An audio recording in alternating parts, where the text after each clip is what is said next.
Me acompañan a Isaías capítulo 64 y vamos a ponernos de pie para la lectura de la palabra del Señor. Vamos a leer a partir del versículo 63, donde nosotros nos quedamos la semana pasada, hasta el final del capítulo. La palabra del Señor nos dice así: cuando hiciste cosas terribles que no esperábamos y descendiste, los montes se estremecieron ante tu presencia.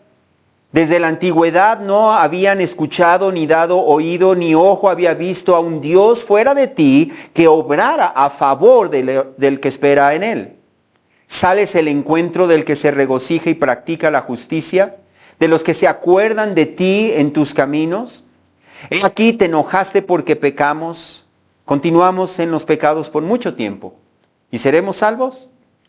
Todos nosotros somos como el inmundo, y como trapo de inmundicia todas nuestras obras justas. Todos nos marchitamos como una hoja, y nuestras iniquidades como el viento nos arrastran. Y no hay quien invoque tu nombre, quien se despierte para asirse de ti. Porque has escondido tu rostro de nosotros y nos has entregado al poder de nuestras iniquidades. Mas ahora, oh Señor, tú eres nuestro Padre, nosotros el barro, y tú nuestro alfarero. Obra de tus manos somos todos nosotros. No te enojes en exceso, oh Señor, ni para siempre te acuerdes de la iniquidad. He aquí, mira, te rogamos, todos nosotros somos tu pueblo. Tus ciudades santas se han vuelto un desierto, Sión se ha convertido en un desierto, Jerusalén en una desolación. Nuestra casa santa y hermosa donde te alababan nuestros padres ha sido quemada por el fuego y todas nuestras cosas preciosas se han convertido en ruinas. ¿Te contendrás ante estas cosas, oh Señor? ¿Guardarás silencio y nos afligirás sin medida? Padre, te damos gracias. Gracias, Señor, por tu bendita palabra.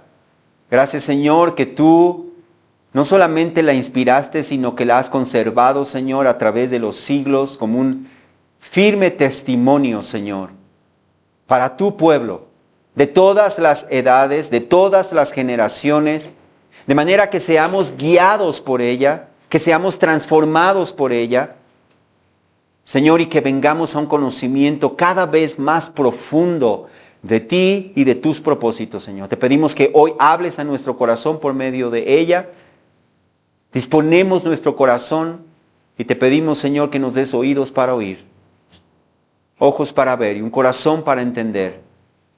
De manera, Señor, que seamos fieles practicantes de tu palabra. Te lo pedimos en el nombre de Jesús. Amén. Vamos a tomar nuestro lugar.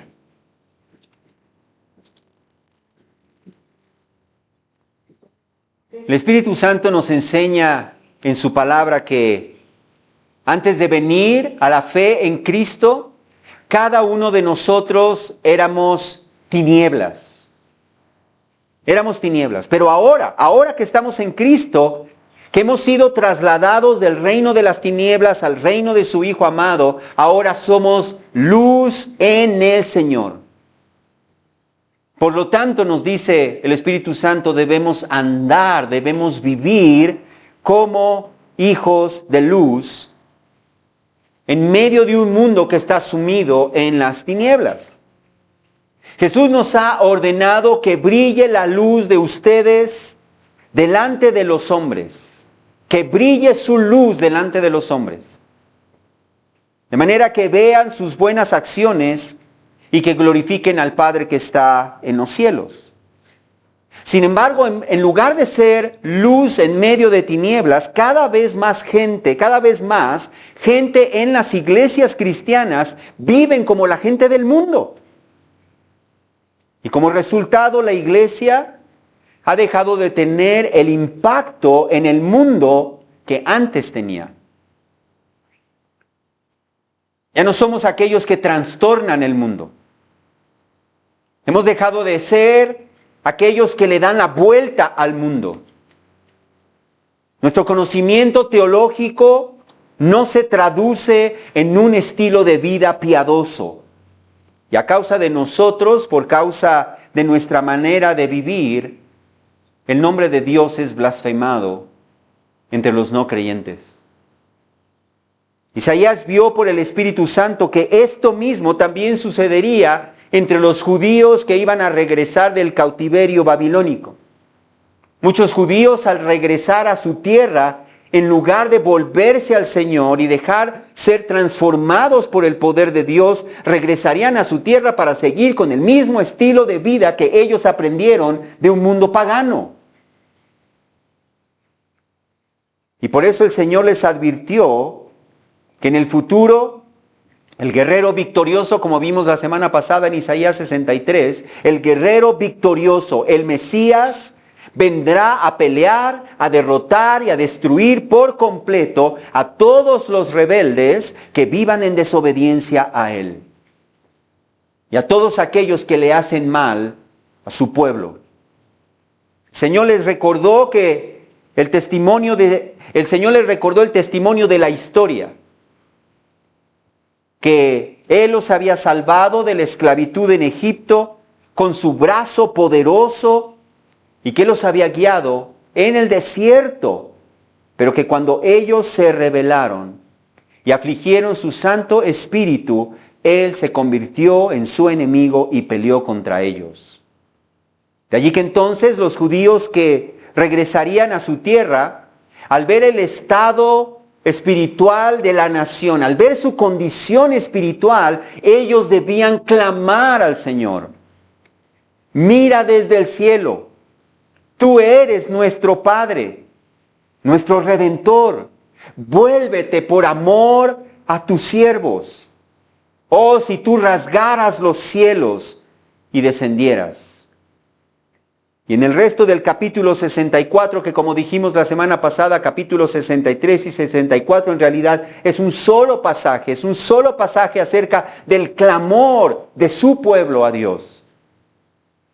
En el resto entonces del capítulo 64 el Señor enseña que el pueblo de Dios debe vivir clamando en una actitud de arrepentimiento ante la realidad de la presencia del pecado en nosotros y de que a causa del pecado la condición de la iglesia no es la que debería de ser. Debemos vivir clamando.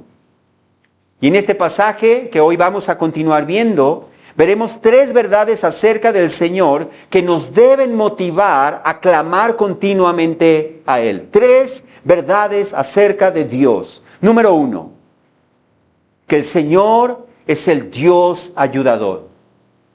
El Señor es el Dios ayudador. Número 1, que el Señor es el Padre disciplinador. Y número 3, que el Señor es el alfarero restaurador. Él es el Dios ayudador, Él es el Padre disciplinador y Él es el alfarero restaurador. Comenzamos entonces viendo al Señor como el Dios ayudador. Observa en el versículo 3 de nuestro pasaje cómo el profeta Isaías, juntamente con el remanente fiel del pueblo de Israel, siguen clamando al Señor, reflexionando en su poderosa intervención en la historia de su pueblo. Observa cómo nos dice el versículo 3. Cuando hiciste cosas terribles que no esperábamos y descendiste, los montes se estremecieron ante tu presencia.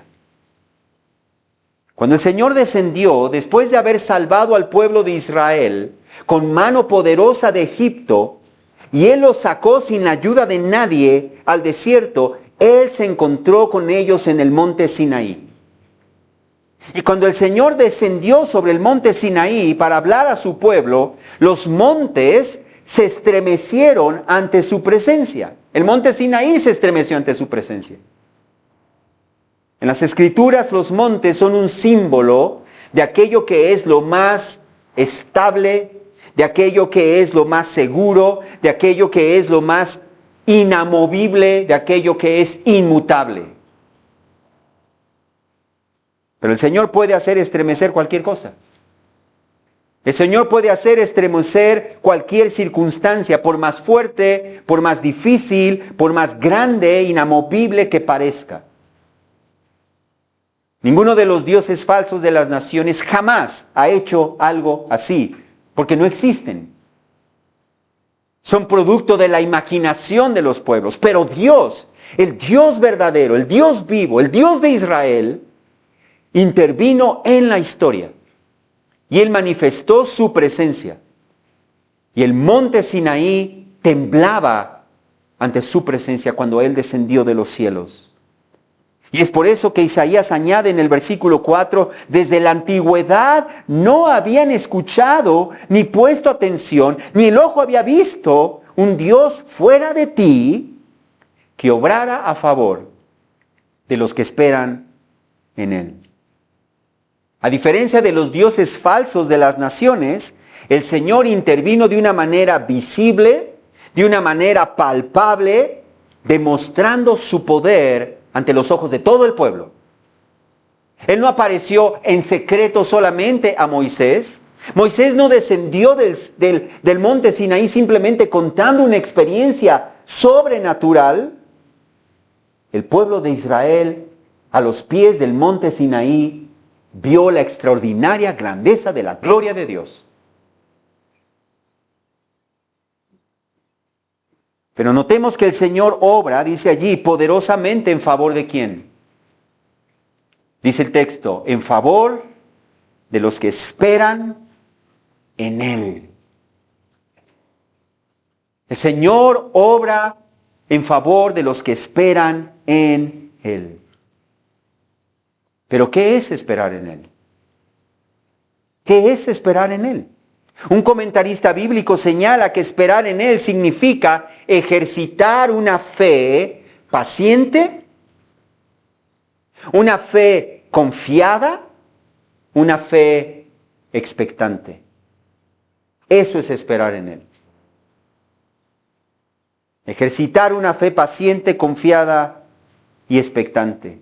Es tener la plena confianza en que su voluntad para nosotros es infinitamente mejor que nuestra propia voluntad.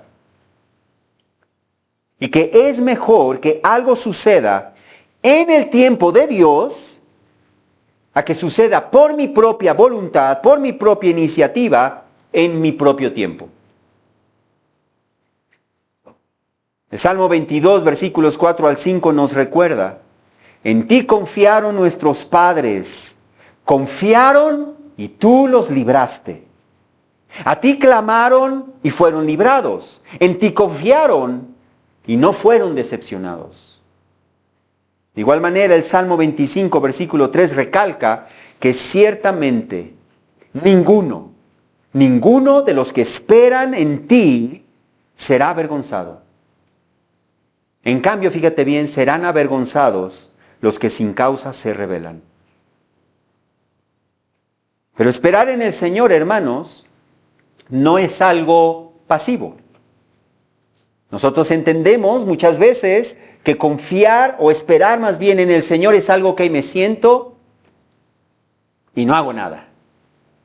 Pero esperar en el Señor no es algo pasivo, es algo activo. Observa lo que dice el versículo 5 de nuestro pasaje.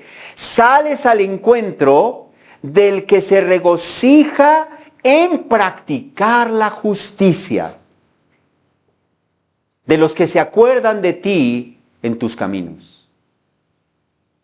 Notemos que los que esperan en el Señor, dice allí, se regocijan en practicar la justicia. Aquellos que de verdad esperan en Dios se deleitan en practicar la justicia. Es decir, se deleitan en obedecer al Señor. Aun cuando en ocasiones desean hacer su propia voluntad. ¿Cuántas veces nosotros no queremos hacer nuestra propia voluntad? Pero la pregunta es, aún en ocasiones que yo deseo hacer mi propia voluntad, aún en ocasiones cuando es difícil obedecer al Señor, ¿es tu deseo, es tu deleite, es lo que buscas? Hacer la voluntad del Señor. Porque eso es lo que hacen los que esperan en Él. Aun cuando en ocasiones caemos, aun cuando en ocasiones desobedecemos al Señor en alguno de sus mandamientos, los que esperan en Él sinceramente buscan hacer la voluntad del Señor en todas las áreas de su vida. Y no solo se deleitan en hacer la voluntad del Señor, dice allí, sino que se acuerdan del Señor en sus caminos.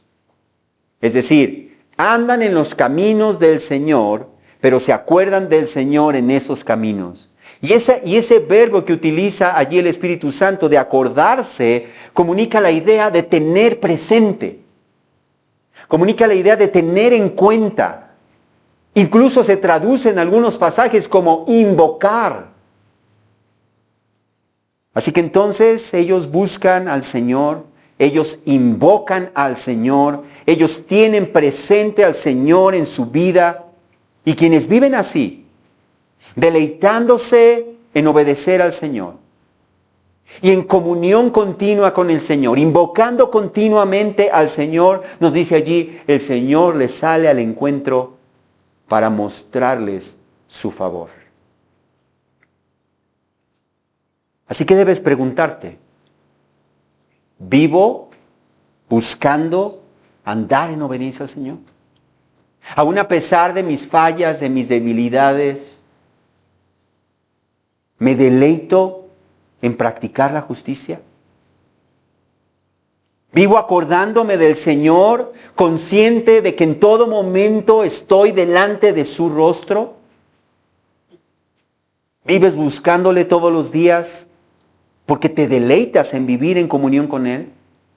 ¿Vives confiando en el Señor de que su voluntad para ti es mejor que tu voluntad?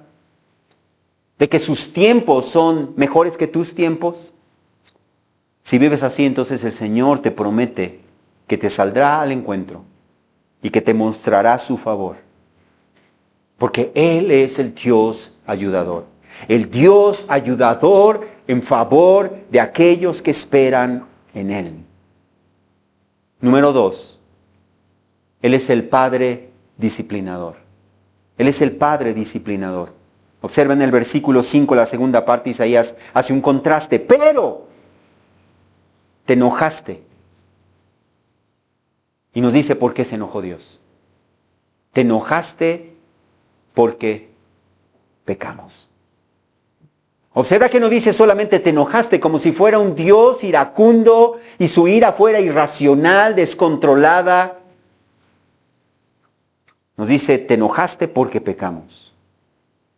Y no solamente eso, sino dice enseguida continuamos en los pecados por mucho tiempo. Y pregunta, ¿y seremos salvos? Notemos que el Señor se enoja.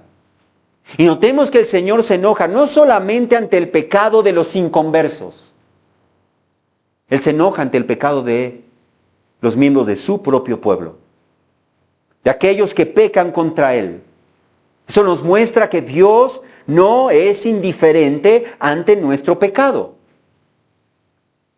Hay personas en las iglesias que piensan, Dios está airado contra el impío y el impío es el de allá afuera. Eso significa que yo puedo vivir como yo quiera y Dios se hace de la vista gorda ante mis pecados. Dios no hace eso. El enojo del Señor también es ante el pecado de su pueblo, pero no es la ira. A diferencia de su ira hacia los inconversos, la ira del Señor, el enojo del Señor por el pecado de su pueblo, no es la del juez que castigará eternamente a los que practican el pecado como estilo de vida. Antes bien, es el enojo de un padre.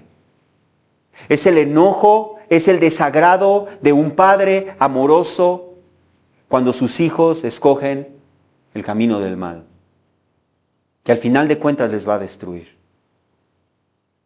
Y por eso el texto dice que el Señor se enojó contra ellos, porque ellos continuaron, dice allí, con su pecado por mucho tiempo sin arrepentirse. Y mientras ellos no se arrepintieran y no decidieran abandonar su pecado y dar pasos para obedecer al Señor, ellos seguirían bajo la disciplina del Señor. Ahora bien, el Señor ya les había advertido. Esto no era novedad para el pueblo de Dios. El Señor ya les había advertido desde su ley. En Levítico capítulo 26, el Señor ya les había advertido que si ellos lo desobedecían, no poniendo por obra sus mandamientos, Él los disciplinaría. Y fíjate bien, Él les advirtió en versículos 18 y 19, que Él los disciplinaría, fíjate bien, y si aún con todas estas cosas no me obedecen, entonces los castigaré 7 veces más por sus pecados. También quebrantaré el orgullo de su pueblo. Si alguien es experto en quebrantar nuestro orgullo, ese es Dios. Y muchas veces las circunstancias por las que nosotros pasamos tienen el propósito justamente de eso. De quebrantar nuestro orgullo, de quebrantar nuestra terquedad. De nuevo volvió a decirles, fíjate bien, en versículo 21, si proceden, fíjate bien, si todavía después de esas 7 veces que Él los castigaría por su desobediencia, dice en versículo 21, si proceden con hostilidad contra mí y no quieren obedecerme, aumentaré la plaga sobre ustedes 7 veces conforme a sus pecados. Y si dices, todavía aguanto, ok. Entonces añadió en versículos 23 y 24, y si con estas cosas no se enmiendan ante mí, sino que proceden con hostilidad contra mí, entonces yo procederé con hostilidad contra ustedes. Y yo mismo los heriré 7 veces por sus pecados. Y no faltará quien diga, pues todavía aguanto un poco más. Pues otra vez el Señor añade en versículos 27 y 28, si a pesar de todo esto no me obedecen, sino que proceden con hostilidad contra mí, entonces yo procederé con ira y hostilidad contra ustedes. Yo mismo los castigaré 7 veces por su pecado.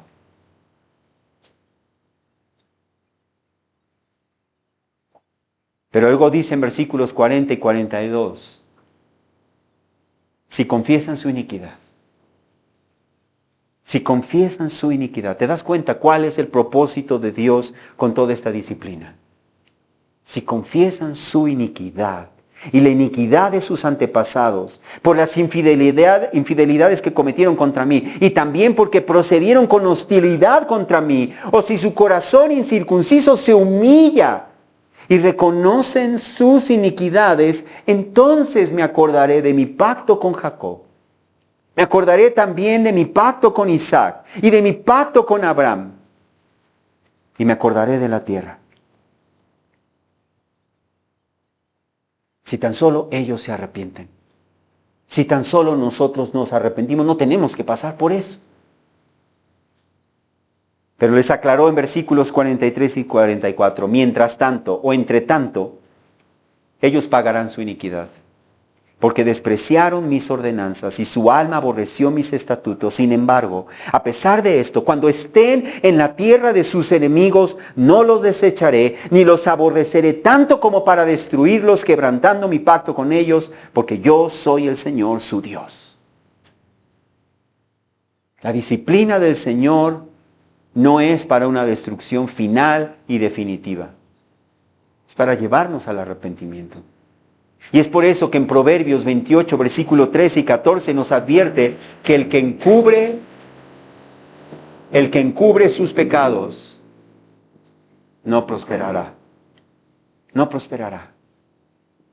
Fíjate bien, pero el que los confiesa, y el que se aparta, alcanzará misericordia. Cuán bienaventurado es el hombre que siempre teme, pero el que endurece su corazón caerá en el infortunio.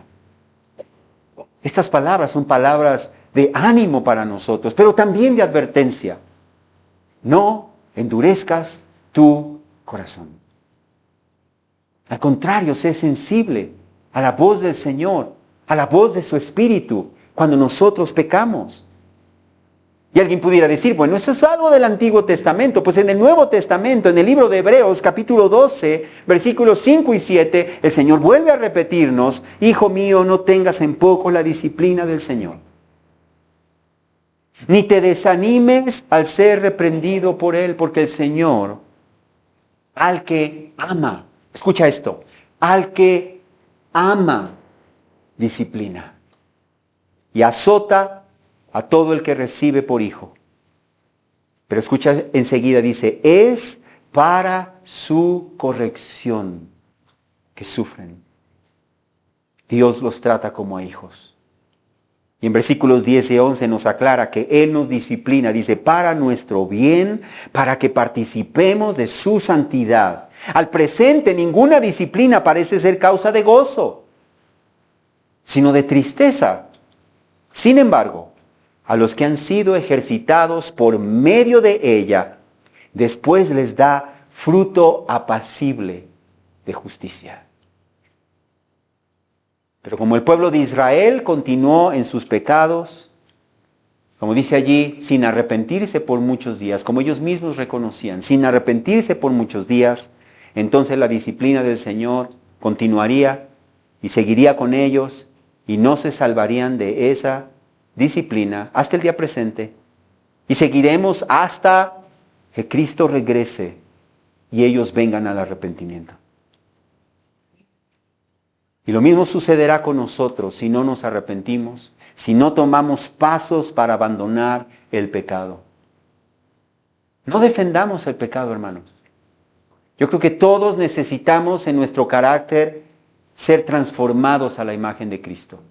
Y muchas veces como cristianos podemos limitarnos solamente a todos esos actos externos que eran escandalosos, con los que quizá llegamos a la fe en Cristo.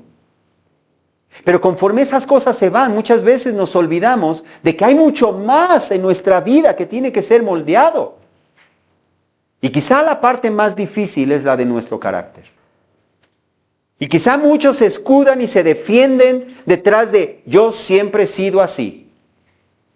O detrás de es que en mi familia siempre hemos sido así.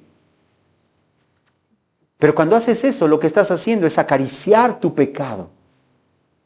Es acariciar a tu enemigo. En lugar de verlo como realmente es y decir, Señor, transfórmame. Cámbiame, porque este carácter es un carácter del demonio. Transfórmame, Señor. Por eso debemos vivir en una comunión estrecha con el Señor, en un continuo arrepentimiento, buscando la ayuda de su Espíritu y sometiéndome a Él, porque no hay hombre justo en la tierra que haga el bien y nunca peque. Necesitamos vivir clamando a Él. Y por eso en versículo 6 nos aclara que todos nosotros somos como el inmundo. ¿Hay alguien que se libre? No. Dice, todos nosotros somos como el inmundo. Y como trapo de inmundicia todas nuestras obras justas. En el Antiguo Testamento, el leproso, que era el símbolo de alguien inmundo, era considerado ceremonialmente inmundo. No podía acercarse al templo. No podía acercarse a la presencia de Dios. Y tenía que ir gritando, inmundo, inmundo, inmundo. Pues dice, todos nosotros somos como el inmundo. Pues el pecado en cualquiera de sus formas, aún el más insignificante, el más pequeño ante nuestros ojos, nos hace inmundos delante de Dios. Estorba nuestra comunión con el Señor. ¿Sabes por qué? Porque el Salmo 5, versículo 4 declara, tú no eres un Dios que se complace en la maldad. Dios no se complace en la maldad. Dice, el mal no mora contigo. También Isaías 59:2 nos asegura que las iniquidades de ustedes han hecho separación entre ustedes y su Dios, y los pecados le han hecho esconder su rostro para no escucharlos. Por eso, hermanos, necesitamos vivir en un continuo arrepentimiento. Porque el pecado todavía está presente en nosotros. Imagínate, el apóstol Pablo, el gran apóstol Pablo, decía, miserable de mí. Porque en mí no hay nada bueno. Porque aun cuando deseo hacer el bien, de repente encuentro otra ley en mis miembros. De repente me encuentro haciendo lo que no deseo. Y yo creo que esa es la experiencia de cada uno de nosotros que hemos creído en Cristo, ¿no es cierto? Y por eso necesitamos vivir en un continuo arrepentimiento. Porque somos pecadores y porque todas nuestras obras, aun las justas, son como trapos de inmundicia. Ahora bien, los trapos de inmundicia eran los trapos que las mujeres judías usaban para su menstruación, en los días de su menstruación. Esos trapos, y no solamente esos trapos, sino todo lo que entrara en contacto con esos trapos, era considerado ceremonialmente inmundo. Pues así, todos nosotros somos como el inmundo delante de Dios y nuestras buenas obras son como trapos de inmundicia, están contaminadas por el pecado. Como alguien dijo, nuestro problema no solamente son nuestras obras pecaminosas. Nuestro problema no solamente son nuestras obras pecaminosas, sino el hecho de que incluso nuestras mejores obras están contaminadas delante de Él. Están contaminadas, fíjate bien, por intenciones pecaminosas, motivaciones pecaminosas, egoístas, orgullosas, que no buscan la gloria de Dios. Y por eso es que Romanos 3:12 afirma que todos se han desviado, a una se hicieron inútiles, no hay quien haga lo bueno, no hay ni siquiera uno. Y por eso el Salmo 143, versículo 2 afirma que no es justo delante de Dios ningún ser humano.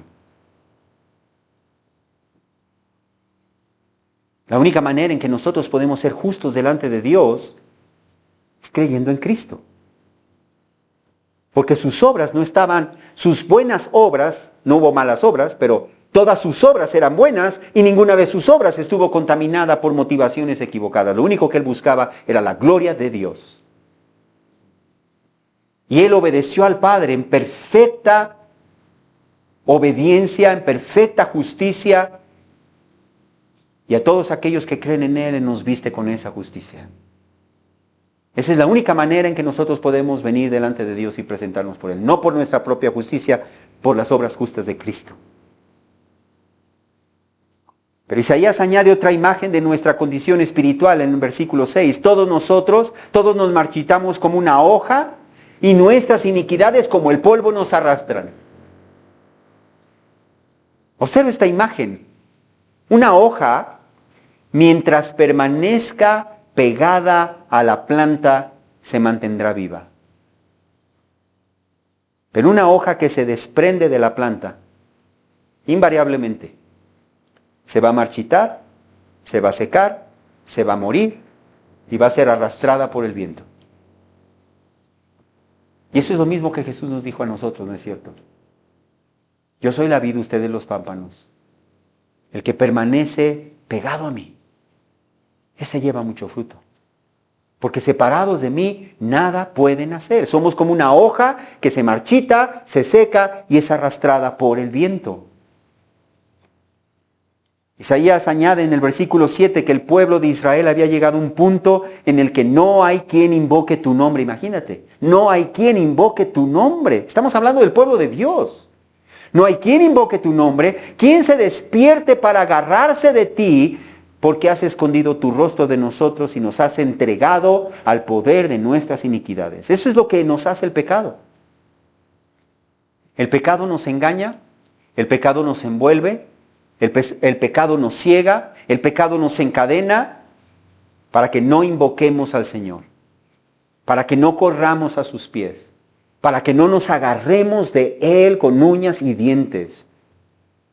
Y si nosotros nos obstinamos en andar por el camino de la desobediencia, el Señor esconderá su rostro de nosotros. Y no solamente eso, sino que el Señor nos entregará al poder de nuestras iniquidades.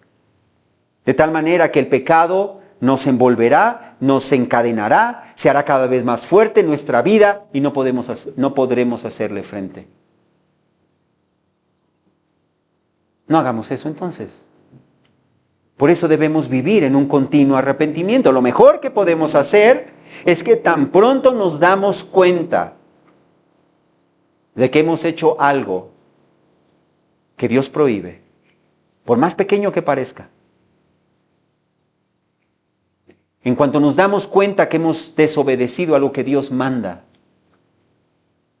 en ese momento debemos arrepentirnos delante de Dios. No mañana, no una hora después, en ese mismo instante decir, Dios, perdón. Perdón, Señor. Y si hemos pecado contra alguien, en ese mismo momento debemos decir perdón por lo que acabo de decir. Perdón por la manera en la que acabo de hablar.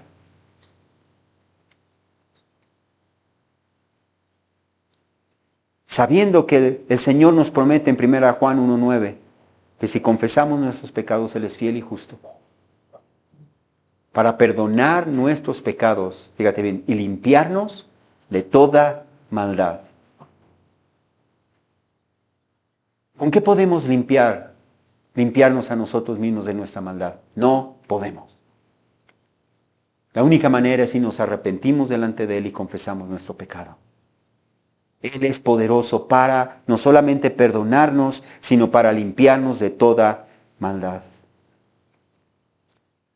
Y no solamente eso, sino que Él es poderoso para restaurarnos, porque Él es el buen alfarero. Él es poderoso para transformarnos. Y eso nos trae nuestro tercer punto. El alfarero restaurador. Observa el versículo 8 como Isaías junto con el remanente fiel claman al Señor diciendo, pero ahora, oh Señor, tú eres nuestro Padre, nosotros el barro y tú nuestro alfarero, obra de tus manos somos todos nosotros. Notemos allí el clamor del remanente fiel. Que ellos claman, fíjate bien, no sobre las bases de sus buenas obras, porque ya entendieron y confesaron, nuestras buenas obras son como trapos de inmundicia. No es, Señor, mira cuán buenos somos, mira lo que hacemos en la iglesia, mira lo que hemos hecho por ti. Sino más bien ellos claman al Señor sobre la base de su amor paternal. Ellos le dicen, Señor, tú eres nuestro Padre. Tú eres nuestro Padre. Y ellos claman al Señor pidiéndole, fíjate bien, pidiéndole ser restaurados. Pidiéndole ser moldeados, ser transformados por Él. Ellos reconocen delante de Dios, nosotros somos el barro y tú nuestro alfarero. Obra de tus manos somos todos nosotros. Isaías ya había usado esta imagen del alfarero antes. En capítulo 29... versículo 16, cuando él dijo, ¿es acaso el alfarero igual que el barro? Para que lo que está hecho diga a su hacedor, él no me hizo. O lo que está formado diga al que lo formó, él no tiene entendimiento. Y nuevamente en Isaías 45, versículo 9 dijo, ay del que contiende con su hacedor, el tiesto entre los tiestos de tierra. ¿Dirá el barro al alfarero, qué haces? ¿O tu obra dirá, él no tiene manos? Notemos que en ambos pasajes la imagen del alfarero enfatiza la soberanía de Dios. La soberanía de Dios, como el hacedor de su pueblo, para hacer de su pueblo conforme a su voluntad. Y ese es el mismo sentido que Isaías le da en este pasaje, en el versículo 8. Pero es interesante, fíjate bien, que el Espíritu Santo junta dos imágenes allí. La imagen del Padre y la imagen del alfarero. Y es interesante porque nos presenta a Dios no como un alfarero, fíjate bien, no como un alfarero emocionalmente desvinculado de su barro. Yo no he visto a un alfarero que le esté cantando al barro, que le esté diciendo, ay, cuánto te amo, barro, mientras lo está haciendo una pieza de barro. Pero Dios no es un alfarero frío, indiferente, mientras Él está transformándonos a la imagen de su Hijo. Él es un alfarero paternal. Él es un alfarero que con amor nos transforma. De tal manera que porque Dios nos ama profundamente como Padre, podemos sentirnos confiados en las manos del alfarero. Pero debemos preguntarnos, ¿vivimos confiados en las manos del alfarero?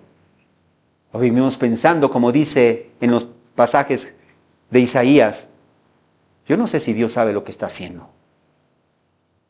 Yo no sé si Dios sabe que se está pasando el tiempo. Yo no sé si Dios está al tanto de que Él es eterno, pero yo no. Confiados en las manos del Señor, seguros de que Él nos tratará como un Padre amoroso. De que Él nos restaurará y Él nos moldeará como un experto y soberano alfarero. El Señor usó también esta imagen por medio del profeta Jeremías, en Jeremías 18, versículos 2 al 6. Cuando le dijo al profeta, levántate y desciende a la casa del alfarero y allí te anunciaré mis palabras. Entonces descendí a la casa del alfarero y allí estaba él haciendo un trabajo sobre la rueda. Y la vasija de barro que estaba haciendo se echó a perder en la mano del alfarero. Así que volvió a hacer de ella otra vasija según le pareció mejor al alfarero hacerla. Entonces vino a mí la palabra del Señor. ¿Acaso no puedo yo hacer con ustedes, casa de Israel, lo mismo que hace el alfarero? Declara el Señor. Tal como el barro en manos del alfarero, así son ustedes en mi mano, casa de Israel. Así que nosotros también podemos confiar en que sin importar nuestras circunstancias, sin importar nuestras adversidades, los pensamientos que el Señor tiene para nosotros son pensamientos de bien. Y Él, como un experto alfarero, va a usar todas las circunstancias a nuestro alrededor para moldearnos a la imagen de su Hijo. Si tú has visto un alfarero, el barro está dando vueltas y vueltas y vueltas y vueltas.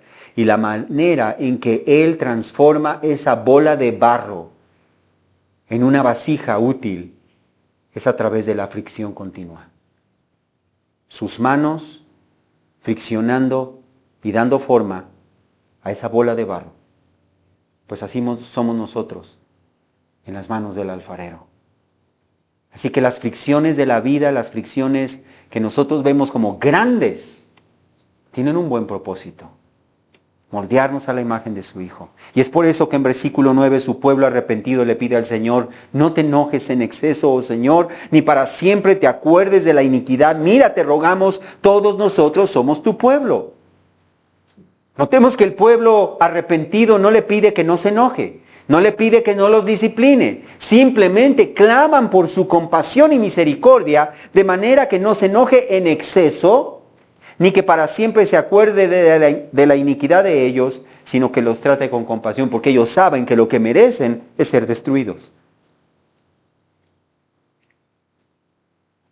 Y entonces confiadamente levantan a él su ruego diciendo en versículos 10 al 12, tus ciudades santas se han vuelto un desierto, imagínate. Sión se ha convertido en un desierto. Jerusalén en una desolación. Nuestra casa santa y hermosa donde te alababan nuestros padres ha sido quemada por el fuego. Y todas nuestras cosas preciosas se han convertido en ruinas. A nuestros ojos eso es terrible. A los ojos del pueblo de Israel que regresó del cautiverio, peor de terrible.